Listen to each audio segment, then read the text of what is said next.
Hey everybody, Gnome here, server X160, the best in the West. Uh, Coming from you as a representative of Blackgate Asylum. Great guild if you're looking into it. Talk with the leadership. Uh, but yeah, I wanted to do a deep dive into the new clan here. Seems like a good one to me. And I think we can go over some of the abilities. We can go over some items and synergies and kind of get a good idea. So this group is called the Requiem. And you can see I went with the male. I went ahead and got him to 15 star and I transferred some vigor over to him because I really like him. But let's go ahead and kind of talk about him a little bit more. He's obviously a necromancer, a mage class, deals with undead and all the typical stuff that necromancers do. Let's see what he's sporting here. I love his spell book. I think that's my favorite part about him. Looks like it's got a pair of hands, like spectral hands that go along the outsides. And he kind of just has it levitating over his hand.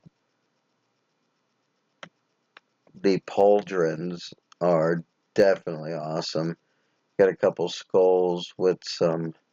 I mean, how feasible this would be if he ever lifted his arm up. They might stab him, but looks really cool with the glitted eyes. He doesn't quite have a cloak, but he's got these little strands that come down from the outside of his pauldrons, and I think that looks really cool. On his belt, looks like he's got a couple skulls there as well, with the white hair, the chiseled thin face, with the kind of rib cage around his armor. This guy looks really cool. So he's part of the production district as well. So for those of you that are still working on your districts, but let's go ahead and talk about him a little bit.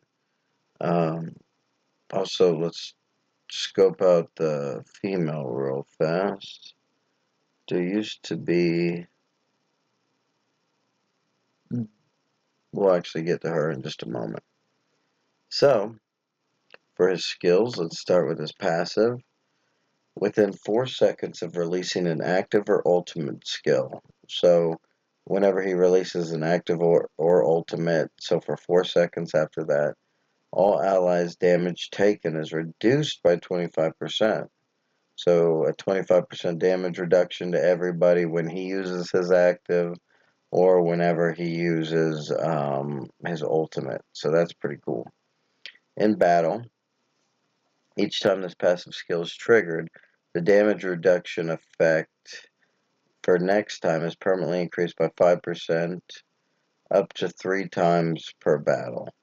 So the first time he releases his active, everyone's going to get 25% damage reduction for 4 seconds. And then most likely he's going to release his ultimate next. And so that's going to be 30% for 4 seconds. And it's up to 3 times. So that will be up to 40% damage reduction after he's done it 3 times. So that's really cool. Um, Kind of a simple passive, though. His active. This is my favorite.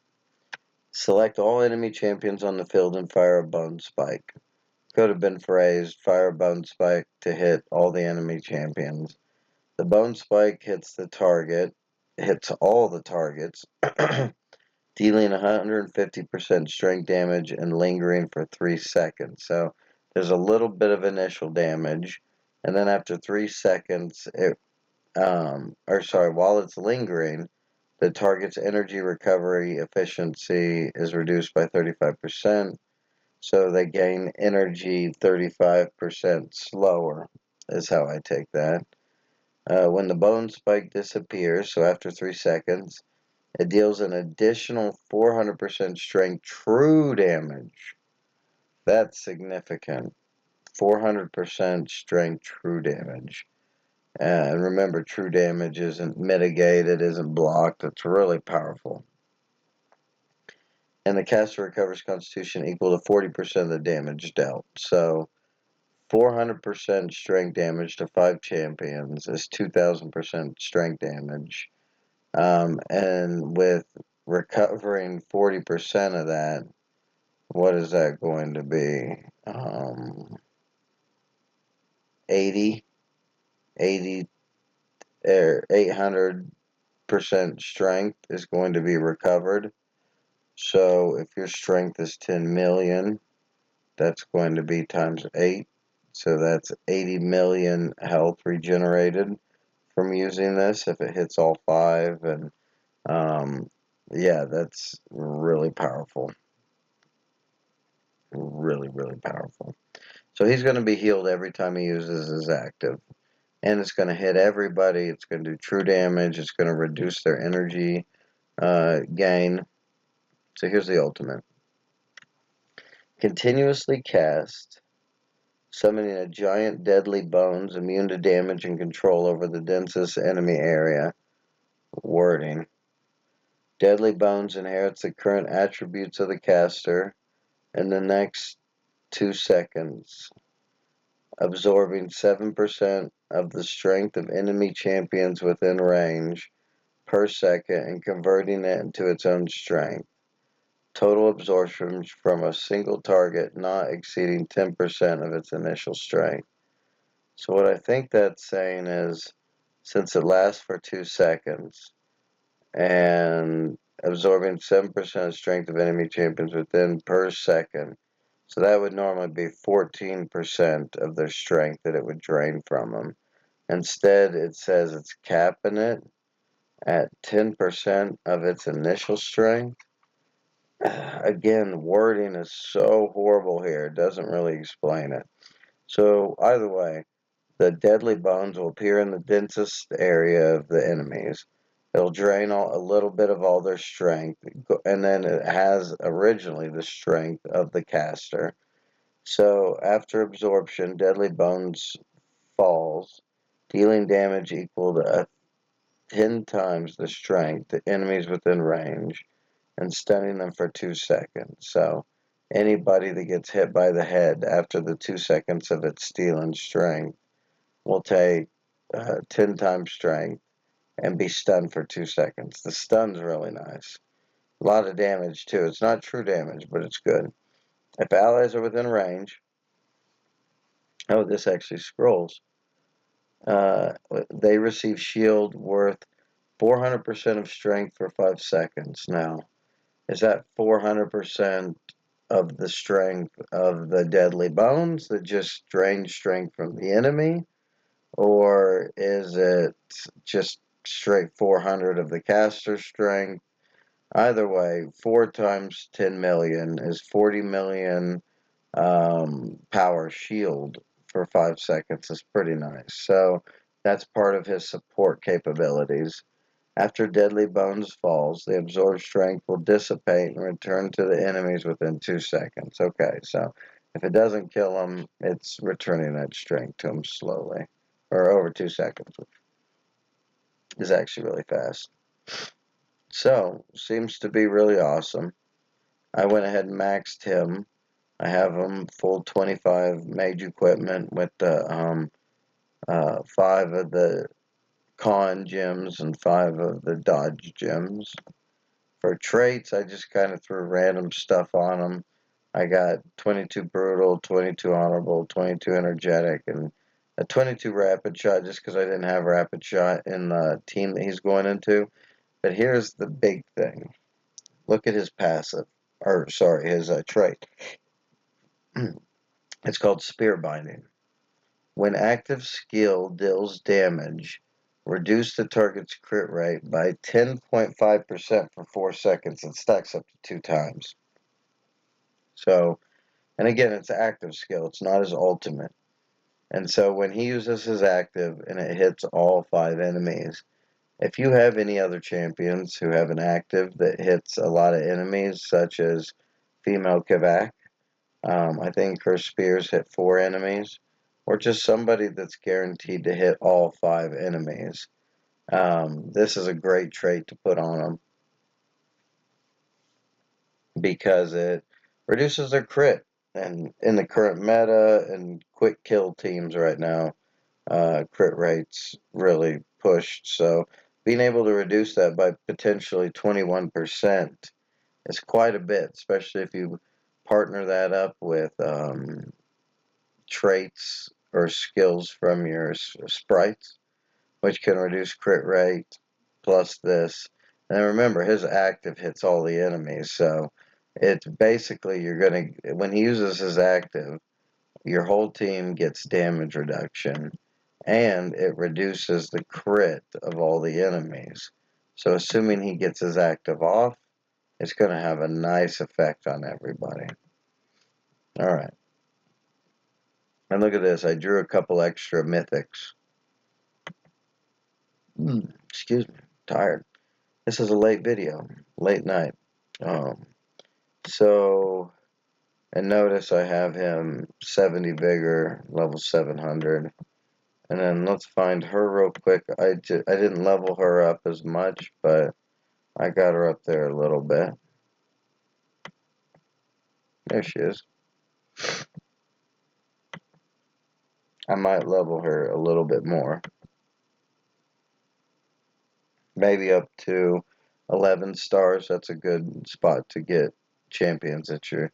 And she's really good. There's no reason why we shouldn't have used her. So let's check out the preview real quick.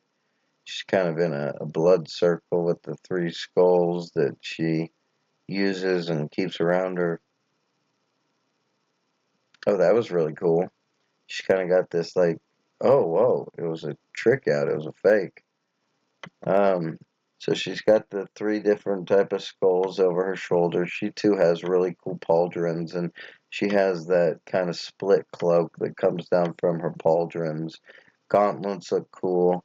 Her belt looks really cool. So does the skull with wings on her chest that's kind of holding up her mantle a little bit, and that looks really bad or really awesome. The part that goes around her head, that looks really neat. So nice artwork on this champion. I think that's really nice. Here's her skills. And these ones aren't, well, let's go ahead and read them at the maximum real quick. Just so you have an idea, if you decide to get her to 15 stars, what it's going to entail. So, for her Skull of Protection, which is her passive, each time she casts a skill, so her active or her ultimate, she summons 1 protective skull with a maximum of 3 at a time. Okay, so hence are the 3 over her shoulder. When self or an allied champion on the field has constitution below 50%, alright, if anyone drops below 50, she consumes 1 skull, which she regenerates when using abilities, to provide 4 seconds of protection. If multiple targets meet the condition, the one with the lowest constitution percentage is prioritized. So, say you get hit with an AoE spell, the first champion to get benefit of her skull is going to be the lowest health percentage. During protection, the protected ally takes 27% less damage, fantastic, and recovers 26% of constitution. That might be one of the strongest there because they're getting healed, they're taking less damage, and an ally under protection cannot receive additional protection, so it doesn't stack. But that's really powerful because all she has to do is cast a skill to get those skulls back, and the whole time the skulls are healing, the skulls are reducing damage, so her active is summon a wrath in the densest enemy area. The wraith, is immune to selection and links with nearby enemies for 4 seconds. Okay, so it's some kind of wraith in the middle of the enemies. Linked enemies deal 25% less damage, which is significant when you pair it with the passive, which is reducing champions' damage taken by 27% at max level. And so linked enemies deal 25 additional less damage, so that would be a total like 52% less taken, and take 180 strength damage per second. So this could potentially hit the entire enemy team. And then remember, with her clan trait, she's reducing crit of anybody that she hits with this. So you want to maybe group enemies up if possible with a Voidborn or the new Abyssal's Guardian, somebody that can group them up. Meanwhile, the caster restores Constitution equal 30% of the damage dealt from the whole thing. Okay. If the link ends or enemies leave the link range early, they are additionally stunned for 3 seconds. Wow. So on top of them taking damage, getting their crit reduced, they're dealing less damage. She's healing, but they also get stunned for 3 seconds at the end of it. That's pretty crazy. So that would be nicely paired with Male Water and Sun, with Voidborn, who will also pair nicely, it would gain resolve from the stun, but would also pair nicely with her in that he can group people up. So here's our ultimate, Skull of Absorption. Select the enemy champion with the highest total damage on the current field. That, again, wording. So the highest damage champion. I guess the champion that at this point has done the most damage. I'm guessing that's what they mean. Or if you go off of his stats, they have the highest damage as opposed to the highest strength. I don't know. And it summons 3 deadly bones to fly towards the target. Each skull hits the target, dealing 450% strength damage and reducing their damage dealt by 25% for the next 5 seconds. So here again is another way to reduce the enemy's damage dealt, which if you keep doing all this stuff in the passive and the active, it's going to really start to stack up, and you'll notice a little bit more survivability for your team. This effect cannot stack. Each hit also permanently reduces the target strength by 4% up to 6 times per battle for the same target. Wow. Each hit of the deadly bones permanently reduces the target strength by up to 24% strength reduction. There's damage dealt reduced. She is just reducing everybody's damage. So it'll be interesting to kind of test her out. So let's jump right into this. I got my Dungeon Descent up to level 22, so we can kind of see some of these champions in action. So here's the male. He's really buffed up, so he'll probably kill the entire enemy team with his active. But let's give it a shot. Let's check it out for a second. So he's about half health. He shoots the active. It hits. It does very little, but then it pops before his ult went off. And you could see his life, which was about maybe 60%, went all the way up to full instantly. So this active, and remember, everybody there had their crit reduced as well. That's pretty significant. So consider that.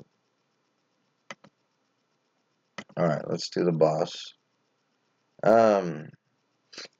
Let's bring the female in. And then I have a low-level male Almat. So we'll put him with her in hopes that he gets below 50% so that we could potentially see her passive go off and heal him and protect him. Alright, we're in there.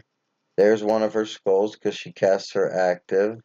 And then, oh, see the little lines that are coming out? That was the result from her active. And she's got 2 skulls right now. She just cast her active again. You could see the ray.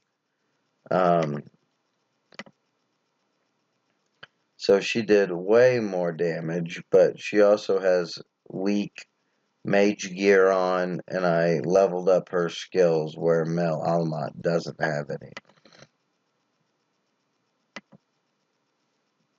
I really wanted to see her heal, but I didn't have a chance to. So But what we can do here is we'll get shot by these ballista real quick and get everybody's health down kind of low. And we'll see if when we start fighting, how her skulls end up interacting. So it looks like nobody's below 50% yet. I'm going to have to clear an enemy. So let's go with these right here again. So there goes the male Almat using his ultimate. But we're looking at her. She's already used her active once, and the Wraith was... Okay, there go the 3 skulls.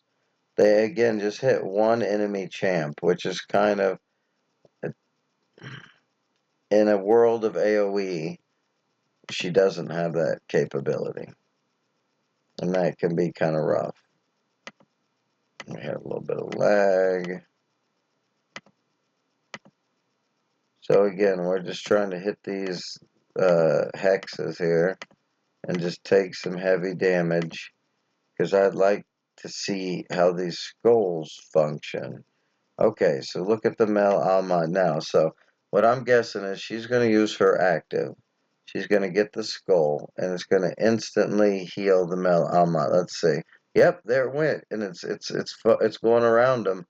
So he's taking less damage, and he gets healed. And then her other skull goes right to him after that. And then he was above 50. But that's a pretty cool healing mechanism. So as long as she's casting skills, she's getting skulls. So that could be a potential use for energy regen on her, just so that she can potentially use that ultimate quicker to get another skull. So we took some more damage. Let's give this a shot again with these 2. So she's going to use her active first, I think. The skull is around Mel Alma. There goes the 3 skulls that hit a champ, and they reduced the damage. Remember that, and they permanently, for the battle, they took away strength as well. So she has some nice longevity. She has nice healing potential. Oops, why did I take out that one? I wanted to see that. I'm happy that we could see this to really see how her passive works. So there's a couple champions that are low here. Let's team her up with the Mel Serpentide real quick.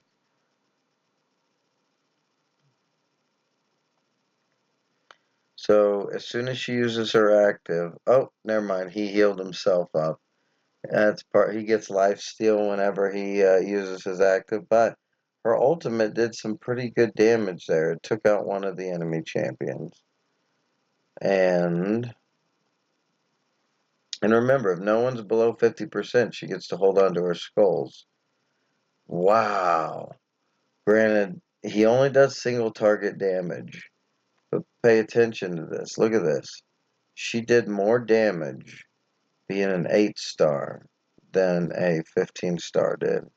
Again, he only does single target damage, but I have 55 vigor on him.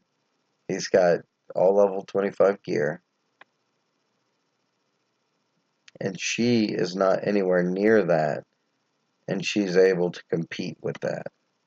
So consider that. That's pretty powerful. Alright, let's see if we can find the boss here. I do... sorry, a little bit of lag. Let's try this right here. Alright, Mel Lume is kind of a little... Now granted, he can heal up really quick. Let's do this. Let's do the male in here. Though you know he's going to destroy all the enemies with his active. As soon as the true damage hits. But here we go. The skull went around him. And then you can see when his passive goes off, it's that faint green glimmering light that goes around the enemies. So, and this is to be expected with his active. But her damage is really good from her active. I think it was like 180 damage a second, percent strength a second. and it lasts for a couple seconds. And then he heals himself as soon as he shoots out his active, and once it explodes, it heals him. So let's go with a male Lume here. Luckily, he can't dish out a lot of damage, but his early heal might prevent her. Let's look. So the skull's around him. There we go. And then he heals and he dispels her. So let's watch her. Here comes the ultimate. She almost takes out one of the guys. She's got 2 skulls up right now. There's 3 skulls, so I'm guessing she has those up quite a bit. And then there was her ultimate. Let's see. She heavily outdamaged Melume. That makes sense. But don't underestimate her damage. I think I did, and she's got really high damage potential. I really like that. So we'll go one more with male Amat, and I want to see her heal and protect him one more time. So there's his ultimate. Okay, now there's the skull that's going around him and protecting him. It does really well. It's significant. So there's another one that went out and protected him and is healing him. So remember, the skulls don't stack, but as long as she's using abilities and not being stopped, then those abilities are going to renew her skulls. So again, let's let this ballista tear us up a little bit here. And then I will talk to you about his abilities again. So we talked about his passive, which is like the shimmer that goes around him and his allies. That's the strong part about the passive. So look, he used his active, now he's got the shimmer around him, but then the active pops and it does true damage. So remember, that is also 10% less crit. There's his ultimate.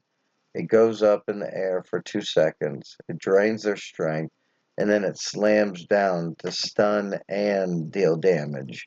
Which, that's one of the reasons why I really liked him, and I figure I'd build the male.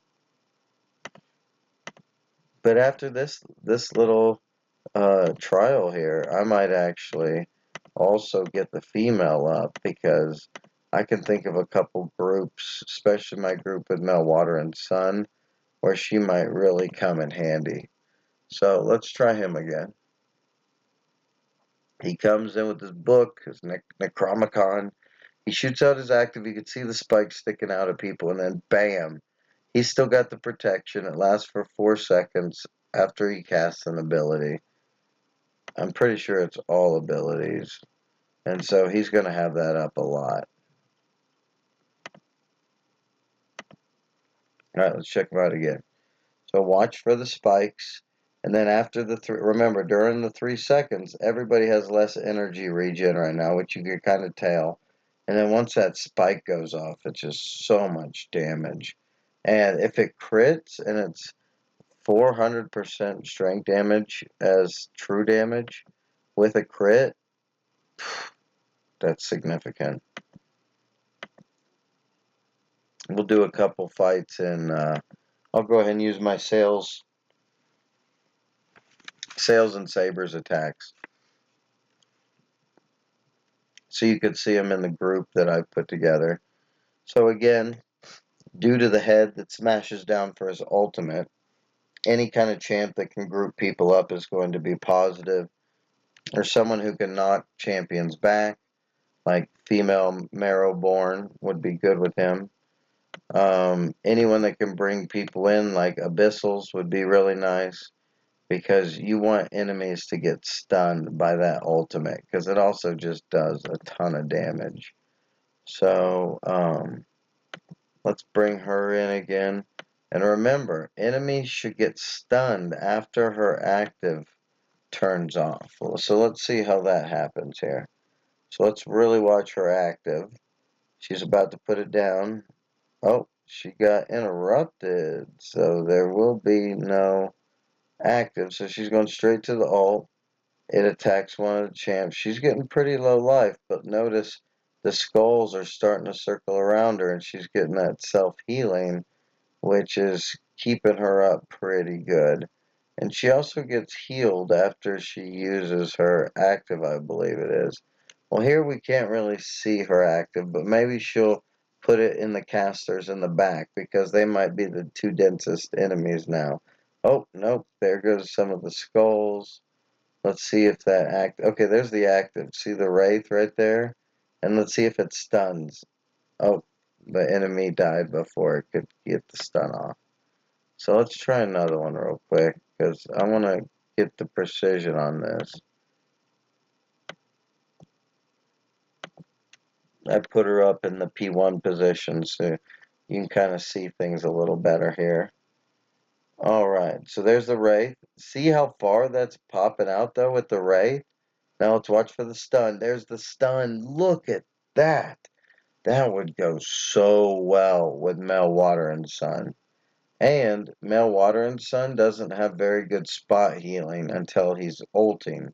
So to potentially get these 50% heals, and it's way better than Male Arbiter's heal, because that just happens at 70% and 40%, where this happens where if there's any enemy and she, or any ally and she has skulls around her, they will go and they'll heal the ally. And 26% healed is nothing to, you know, that's like a quarter of the health. So here we go. Here's the Wraith. Okay, look how far it's hitting. It's hitting the enemies in the back too. So everybody got their crit reduced. Everybody got stunned. So again, if you had a Mel Water and Sun in your team, that would have just triggered him 5 times, which is a lot of energy. So there's the ultimate. She's already full life again. Those skulls are really helping keeping her alive, and um, mm, maybe I went with the wrong dude. Again, I have so much mage fodder. I'll probably end up leveling her also, but I think she's got some potential that I didn't even recognize before. What I really like is that below 50%, those skulls start healing. But here's the best part. That Wraith, look. So look how far the Wraith is from the back row. And it's still hitting them with that damage. And then there's the stun afterwards. That is really... Oh, there goes the Wraith again. Hitting people again. And again, it's lowering their crit rate when that happens. So she really does have some crazy potential. I think it depends what your teams are going to need. If you don't have a healer on your team, she might be fantastic. Or even as a secondary healer, because her damage is really good too. But that Wraith, and it's untargetable, so once that active goes down and it hits everybody, it's dealing strength damage to them, or strength percentage damage, 180 per second, I think it was. It's also lowering their damage dealt. So that's huge too. So let's do one more with the male here, just so that you can get an idea if you're still on the fence about which champion to go with. So here goes the male. We're watching for his active, which is going to trigger not only his clan trait, but his passive as well. And then there's the true damage, and then the skull goes down. Now, the skull has a huge radius too, but it can definitely be affected by distance from him. Alright, so let's finish this out. You guys can see me get my rewards for Dungeon Descent. I know this is a big moment for everybody. And then I need some more rings. And then I'm grabbing that guy. Thank you, Mr. Goblin. I'll be back another time. Alright, so now let's go ahead and do I did my arena, I think, or I wonder if I did it for today. Let's check if I have any. Oh, yay! So we get some arena fights. Alright, we'll go for Muff Master first. And I changed my team out. So you'll notice I have the Abyssal female, which I still need to give her energy harness so she can survive. I don't have a tank in this team. I don't have anybody who can tank really. So, but I have the new fella in it. And what I'm looking for here is the Abyssals and female Dire are going to do a lot of initial damage.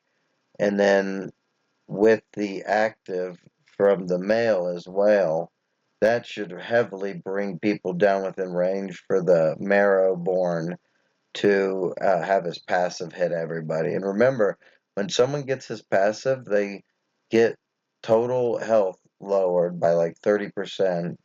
But here's the big thing, they like have a 20% chance to take more crit. So that combined with male Corbett, giving everybody the crit rate going up as they auto attack is really powerful. Okay, let's watch the male. He just threw his active right there. The active didn't even have a chance to go off. That battle was so fast. Let's look at the damage here. The male did more than male Corbett.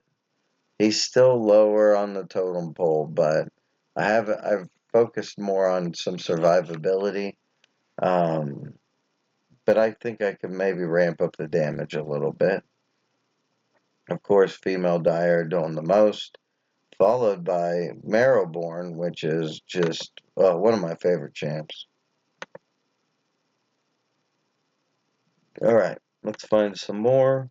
Cluedo. I'm quite a bit more powerful, but this is us against the male Ascavarge, so we'll see how that does. My Abyssals should grab the male Water and Sun. The male Corbett's probably going to hit everybody, then go back to the Phoenix. So let's give this a shot too. This should be a fast battle. I think female Nereid might die quick. Oh, no. Male Ascavarge. Wow. Female Dire gets grabbed by... Oh, wow. That was really fast. So check this out. He got the third most, and naturally the battle was so quick that the Marrowborn, because as soon as everybody gets below 70%, his passive's going to hit him. That's kind of the idea behind this team, is it's just quick damage, and then the Marrowborn gets him weaker. I did have Sunbolt in here, which I might replace the male Corbett with Sunbolt, because people take so much damage. Sunbolt passive could trigger so quickly. Okay, okay. I hear what you're saying. Let's add a Sunbolt in here. So there's ores. I would normally attack ores. Pamyar has just gotten too tough for me. I can't take him anymore after he had the Abyssals in there. She's just way strong. She takes out my Marrowborn really quickly. But let's do this because it is for this video and y'all are special to me. So let's try this out. We'll put him right here, or her right here. I think I'm going to end up taking too much damage too soon that my champs won't even be able to go off. But let's see, it's a huge punch up, like 150 million. Let's check it. Alright, there goes my Abyssals getting stomped by the spiders. Wow, I just got mulched. I couldn't even see it because I got mulched so quick. Wow. Good job, Pamyar. Your team's really improved. Female Dire going to town. Of course, he's focused on his Romulus a lot, and his Abyssals is really nice CC combined with Farouk. So that was a really good one. And then I have two more free ones. I can't take out Mad Dogs. I can't take out Grawl. I have very few options really. They need to make all the arenas like cross server. Then you can actually test your teams with people that are close. Okay, here's a good one. Vruma. Vruma's really tough to beat. And I kind of have a different setup here. I'll put my female Dire away, hopefully away from their Abyssals. And then my Abyssal, I'm going to put it on the other side to hopefully grab their female dire. So let's check this out. Let's see if the male Requiem survives. Let's see if he even gets the... Okay, there goes my female dire with the active. Okay, there goes the male. He got his active out. And I think enemies died before it could hit him. But his abyssals is really strong. Look at that. And like, I don't even think my abyssal can keep up with this. But, oh, check it out. There he is. He just threw his active. It's about to explode. Oh, it did the true damage. Let's see how he did in the scheme of things. Oh, still really low damage. Not much healing. But remember, he does something that you can't really track. He reduces damage taken by your team. So if anybody in your team lasts a little longer, you can thank that, or you can thank him for that. So, alright. And then, sorry, move, gonna hit you one more time. Not a big fan of Sunbolt right now in this team because the enemy dies so quickly. So let's go something more along these lines. It'll group the enemy together and allow my abyssals, and it'll allow the ultimate from the new Requiem male to hit everybody that gets grouped up. And that's what I'm hoping for. Because we haven't even seen his ult go off, I don't think. So she grabs people. There goes his active. And then, because if the female's Dire's active doesn't kill people, then when the true damage ticks from the male Requiem, that seems to really do a lot. So he was tied almost with the Abyssals, so with Necrosa. That's really good. My female Dire is just super strong, and she's a super strong champ anyways. Alright, let's get out of the arena. Let's see. Steph picking on me. I'll get you soon. I've been working on my sprites. I'm coming up. It'll just take a couple more, maybe another month or two, and I'll be able to compete again. Alright, so let's do Sales and Sabers.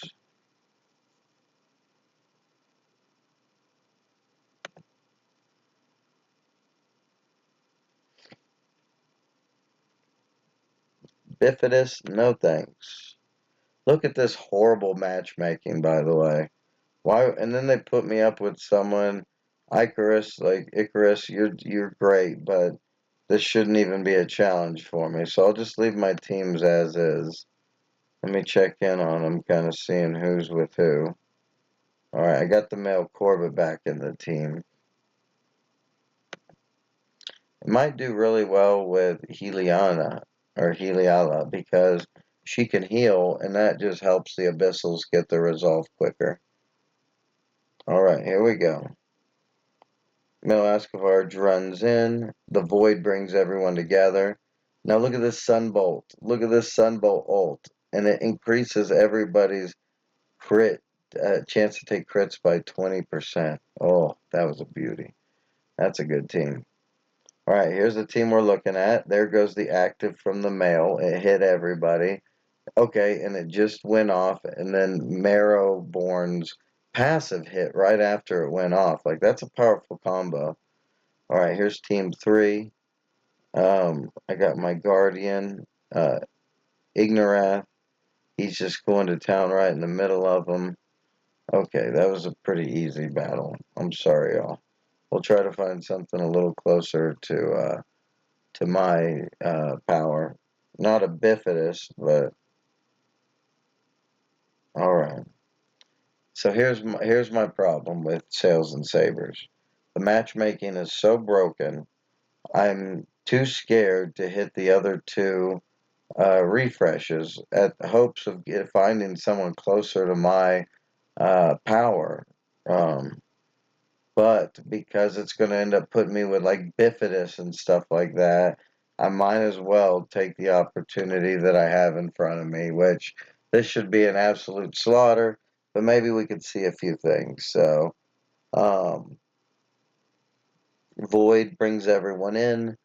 Sunbolt just used her passive. Mailwater and Sun ulting. This should kind of finish everybody up right there. Oh, we got a female Nereid. Mailwater and Sun's one of the best counters to female Nereid, just because he keeps pulsing and it allows your team to hopefully take her out before she can use her ultimate again. Alright, so watch the entire allied team. He just threw his active. Look, they all have that 25% damage reduction now. I know people died really fast, but you can kind of see that they got that aura. Here goes Heliala. She feared everybody, and that's not even worth narrating there. I have the upgraded pillages, though, so I like to see. Oh, this is so ridiculous. And then watch. I should have probably taken that, because now they're going to give me, look at this, legend, like 1,000,000,000. Like, look how stupid this matchmaking is. Watch, they're going to hit me with someone else who's got just a ridiculous amount. Look at this. They just hit me with this legend guy. And look, I have no more refreshes now. So that makes it where I have to, you find someone that's weaker than you that you can guarantee a win. And you kind of have to, like, just go with that. It's really cruddy. Like, terrible programming. I know I'm supposed to hit this with constructive criticism, but Sales and Sabers is one of the worst modes ever created. Like, you have to do this ridiculous going around and trading, and it just wastes time. There's no strategy behind it. It's just a click, click, click. And then the matchmaking for the pillages is just completely skewed. So what I'm going to have to do is hope that someone attacks me so that I can get revenge against them, so I don't have to fight that person who's 3 or 4 times my power level, which does, like I said, doesn't make any sense. Goat, if any of you developers watch this, please fix it. It's really annoying for everybody. So now I can't show people the last 3 fights, because I'm not just going to throw one away. It's ridiculous. Let's go into Valley of Conquerors a little bit. Again, you want to talk about poor matchmaking? Here's what we got again. All my teams, like my highest team is 400 million, and there's people with 621 million teams in here. Like, horrible matchmaking. Terrible. Makes this game not fun. I don't play Valley like I used to. I used to love playing this mode. This is my favorite mode. Now I just jump in here from time to time to test a couple of teams. It's just such a boring, horrible mode. And then Goat said they're not going to do anything to fix it or mess with it, so they're just okay with having a subpar mode and subpar game. But this would be a good opportunity. I can probably kill 1, 2, 3, 4, maybe 5. This Lust Grudalin is really strong and normally will beat me, but let's give it a shot. And it looks like we got the male Corbett on the team. We'll go ahead and leave the male Corbett on the team. Kind of leave it something like this.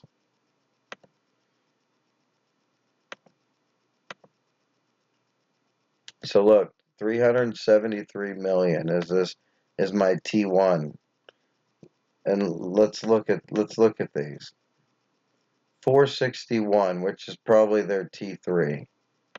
Let's look at this. 508, 465, 469. And again, there's a lot of people with 500s. This is just a low gate, so hopefully I can keep going. And look at my highest, 390 million. This is so lopsided. Please, GOAT, fix your game. It's so catered towards just people that are paying you money. Alright, so it looks like Marrowborn destroyed someone quick. The active went off for our dude and took out a lot of them. Oh, let's keep going. This is great.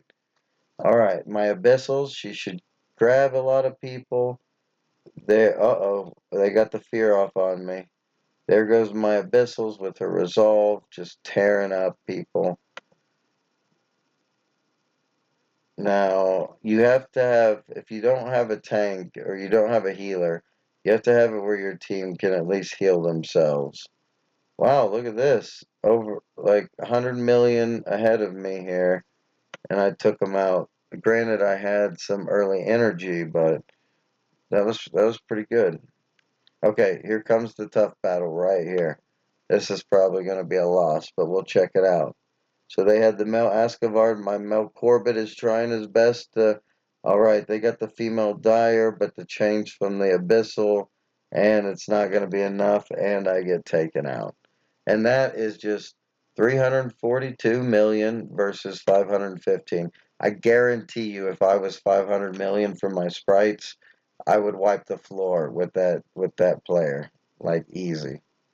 Because this game, it does reward how you set up your teams, but if someone has significantly higher sprites than you, doesn't matter.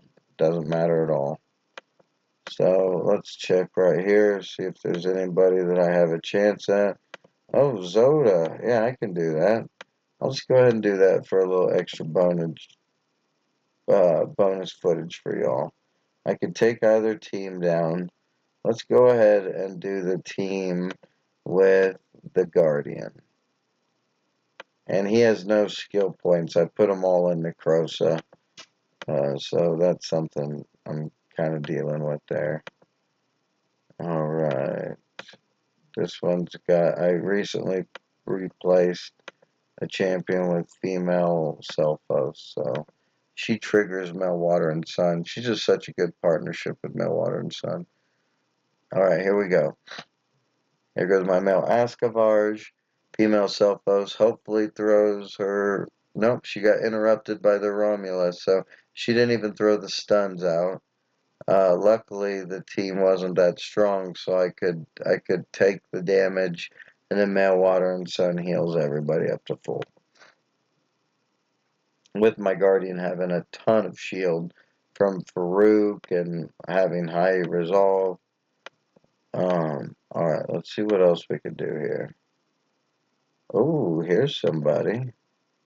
This is perfect, Bubba. Let's do a Heliala versus a Heliala. This should be good.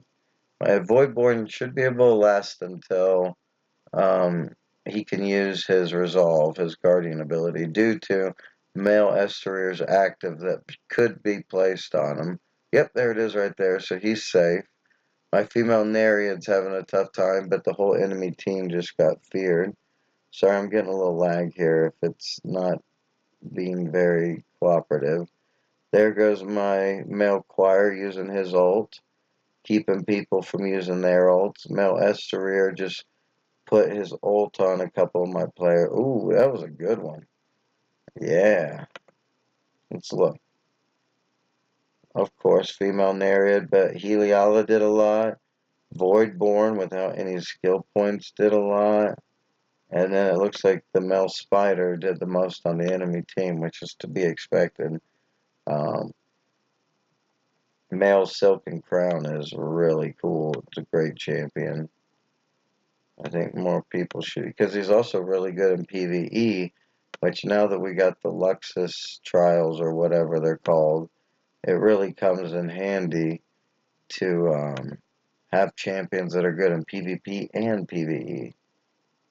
So, let's go ahead and talk about some traits real quick. I think this is something we could have talked about earlier, but I figure I'll jump into it now. We'll talk about traits and synergy, and then we'll wind up, and that should be a wrap. So, for the male Requiem, he could easily hold some group buffs if you want. He does do a lot of strength based for his ultimate. He in that he does a lot of strength bang with the 400 true damage. That's really important. So having strength to allow him to be able to do that is good. I'll probably drop energetic for energy harness.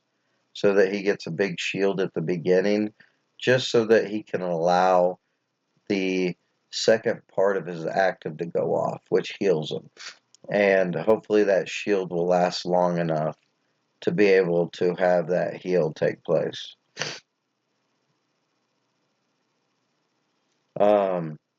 I do like the honorable, though you possibly won't need it because his passive is essentially adding an honorable to everybody. And think about that. Being able to free up a trait slot on him and anybody else in the team that has honorable, that's really nice to be able to do. Unless you want to double up on it just to, help out with more damage reduction. But his passive's pretty strong. So arguably, maybe not energetic, maybe not honorable, but I would do an energy regen and then maybe a hulking as well. Because the hulking is just going to buff your team with extra strength. The rapid shot's going to give everybody more attack speed, though. This guy doesn't have any abilities that require more attack speed, so if you could put rapid shot on more somebody who needs it, you'll probably get more bang for your buck. Aggressive could work.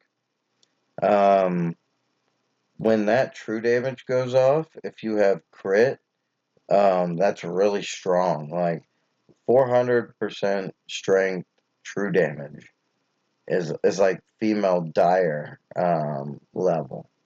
So consider maybe putting a plume dance on them, and I bet the graphic would look really cool as well. So that's a potential, some plume dance. Or if you don't have a tank on your team, making them more tanky, like even having what I have now, but getting rid of rapid shot and putting energy harness or steadfast on them, that could be very beneficial because once he gets that heal from his active, he's up there. It's really nice. And not to mention the spirit binding that lowers everybody's crit. That's really good too. Um, you could also potentially put a hex proof or a pure heart. If you do pure heart, you're going to need to do an energy regen as well so that you can just get him to his ult quicker. But with him hitting all 5 opponents with his active, the chance for the pure heart to trigger is really high. So consider that too. That could be a really good one. Um, yeah, that damage reduction is really nice, and that's using his active or ultimate skills. So if you have his ultimate go off quicker due to pure heart and energy regen, that could. And if you have pure heart and energy regen, you could also have brutal and then some defensive ability. Either that be energy harness or honorable or energetic. Um, all of those would work well. Team synergies. You saw that I have them on my quick kill team because I like that early true damage. It normally goes off right about the time female Dyer's active is ticking on people. So it's like just adds to the chaos. And then with that, you have Marrowwind's or Marrowborn's passive going off when enemies hit 70%. Um, it really has a large chance to bring down the whole enemy team quickly. So even partnering him up with a male SK is a good call. Sunbolt goes well also to jump in there. Um, yeah, male Ascavarch, anything that groups the enemy up. So when the skull hits, remember there's a stun for that too. So he could also potentially be on a male Water and Sun team.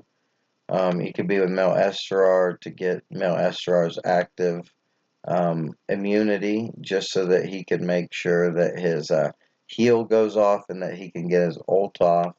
That could be a potential. Male Lume, just so he could get his ult off earlier, but that would need an energy regen. There's a lot of possibilities, even with the Necrosa, because with her active, she throws the chains out and then she pulls someone close in. So that could be a really good option as well. And so I really want to show you all a test with the female, but the problem is I don't want to use any of my arena tokens because we're about to have the fishing event, and that requires a lot of fishing tokens. So I got 730. I'd like to leave that at that. So I'm sorry that y'all don't get to see the female in that regard. But let's see if there's anything else that I can potentially get into.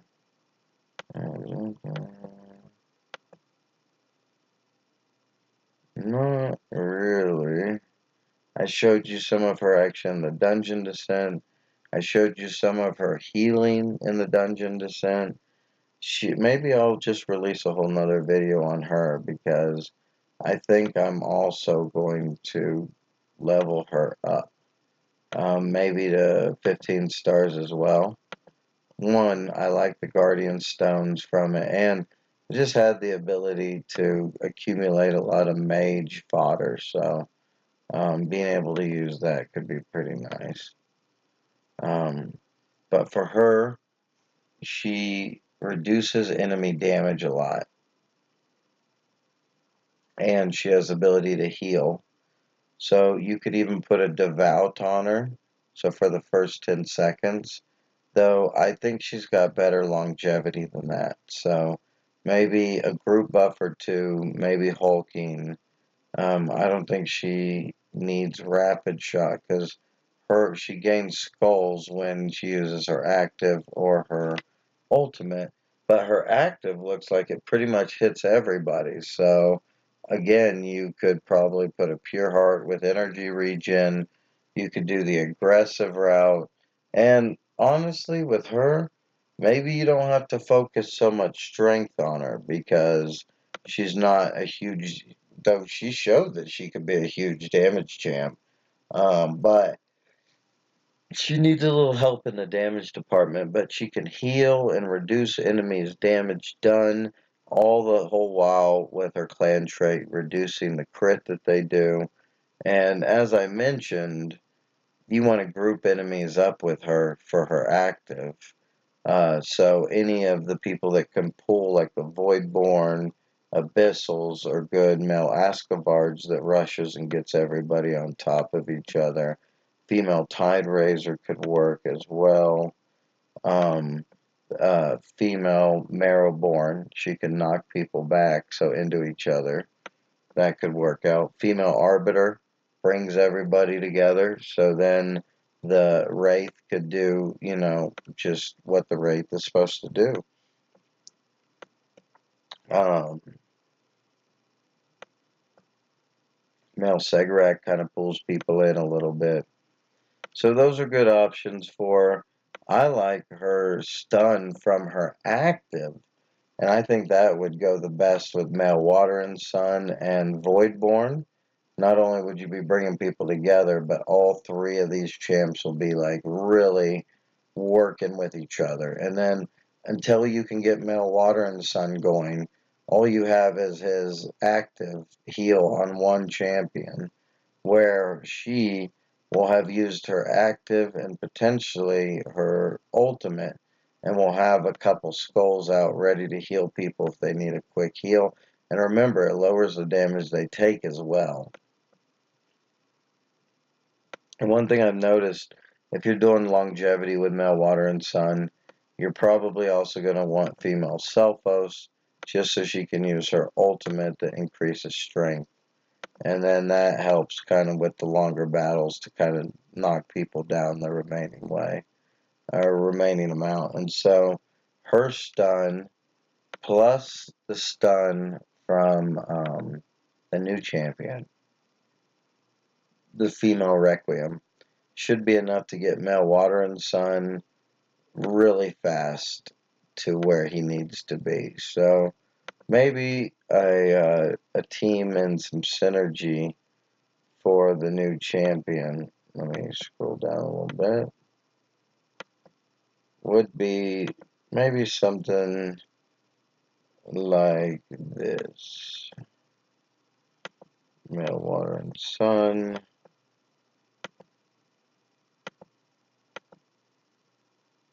Oops, didn't mean to do that. I'm getting a little bit of lag, so it's kind of messing with me. Alright, so we have this. Let's get the female in here.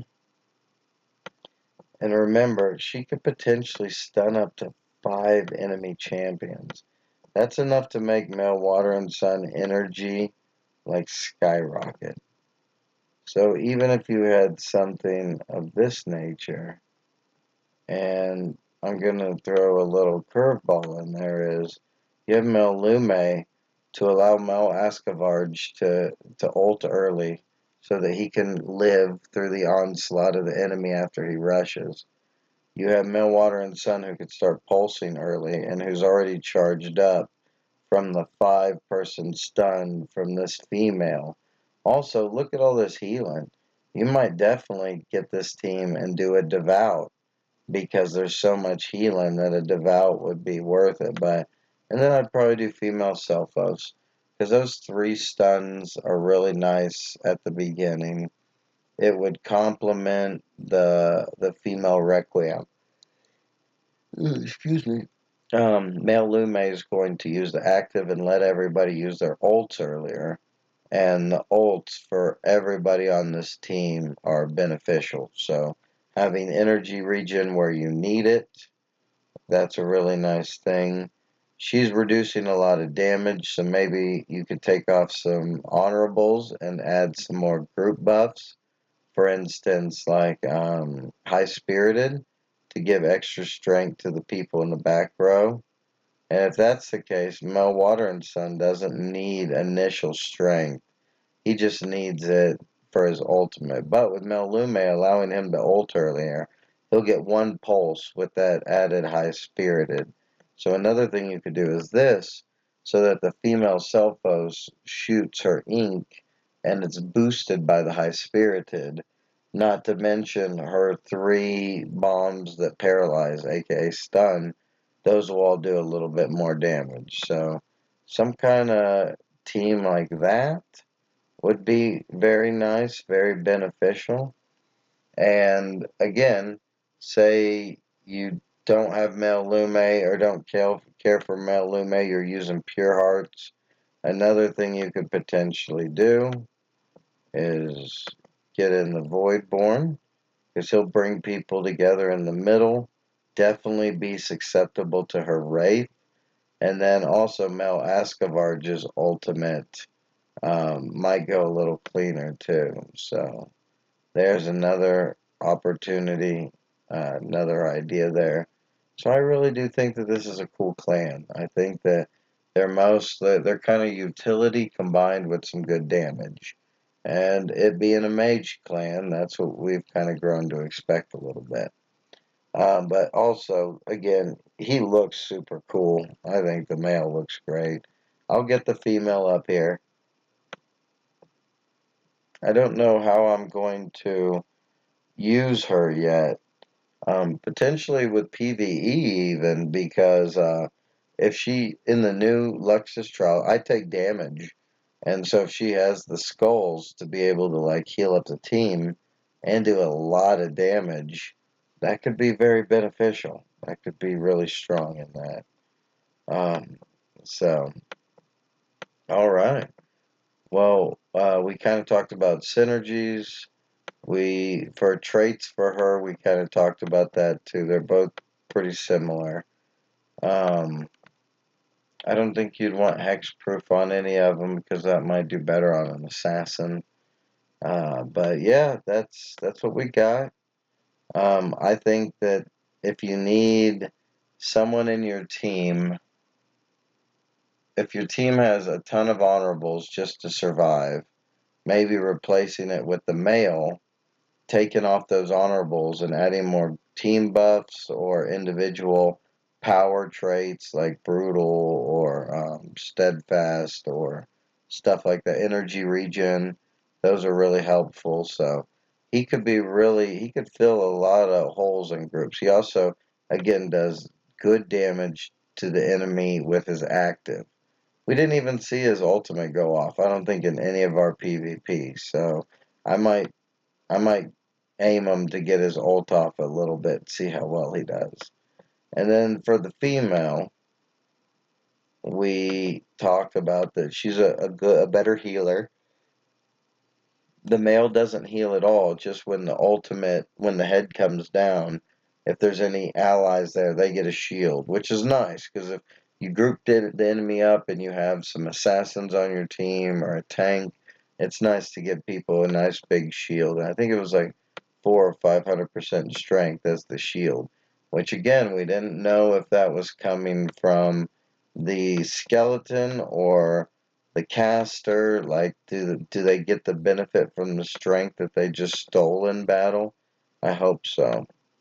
And then with her, she just heavily reducing the amount of damage that the enemy is doing. She's healing teammates up heavily. For her ultimate, again, she's kind of taking their strongest champ down a notch while doing a lot of damage and reducing their damage by a lot. So that's really helpful. And then again, my favorite's the Wraith, the guy Wraith that she puts down. It just, all the enemies do less damage. They also get affected by her clan trait, so they're doing less crit percentage. And they take 180 strength per second. And that's for 4 seconds. So that's really powerful as well. And then she gets health equal to like 40% of all the damage she deals, which is going to fill her up. Then she won't need to focus any of her flying skulls on her.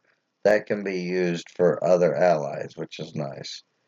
And if the link ends or enemies leave the link, basically, if they wait it out for the 4 seconds, they take the stun. If they leave out of the radius, they take the stun. And it's for 3 seconds. That's significant. If you have male Bjorn Krieger on your team, that would instead turn to about 5 seconds. So that's really significant. Consider a female Tide Raiser, a male Bjorn Krieger, and then the female Requiem. That could be a really strong start to a team right there. And then, so, yeah, she looks really cool. Again, everybody's real contingent on sprites, so it doesn't matter how creative you are with some of these characters. The game caters to people with money that just buy sprites and spend a lot of money on that. So that's where we're at with Go Games on this. They're kind of looking to make that dollar instead of actually hoping to produce a really good game that people enjoy that's balanced. And if you haven't seen the Romulus interview, check it out. We talk about some of the things that the Go Games developers could fix. We talk about other aspects of the game that we like and don't like. So, and speaking of which, hopefully you like this video. Hopefully I kind of helped show you some of the Requiem and exposed you to their abilities, to potential traits, to potential synergies that they can have.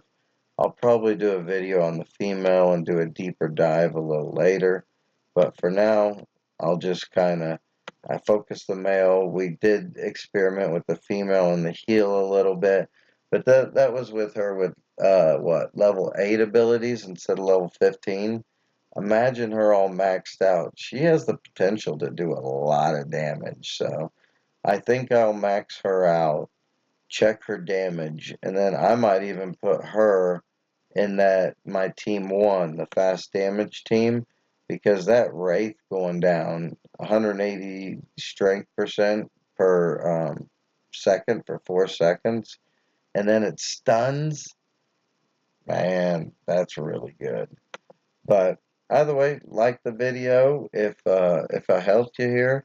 Subscribe if you enjoy my content. I've got a video on Heliala. There's a video on Necrosa. There's a video on Ignorath. There's a video on the Nereids that I've recently released. And I'm hoping to get the Vertilactin soon. I know I've been saying that like every video, but it's coming. I promise. Because female Vertilac does have some potential as long as you build her and her team right. But yeah, hit the bell notification if you want to see when these videos first hit the airwaves. And thanks again for watching, for discussing in the comments. Try to keep your questions pertinent if you can to the clan that I'm discussing, either their abilities or how you're using them. If you find any cool combos, like throw those down. If you've gone with the female, maybe let us know what your thoughts are on her. But either way, thanks for watching my video, and I'll see you with hopefully Vertilac one. Alright, have a good night. Peace, y'all.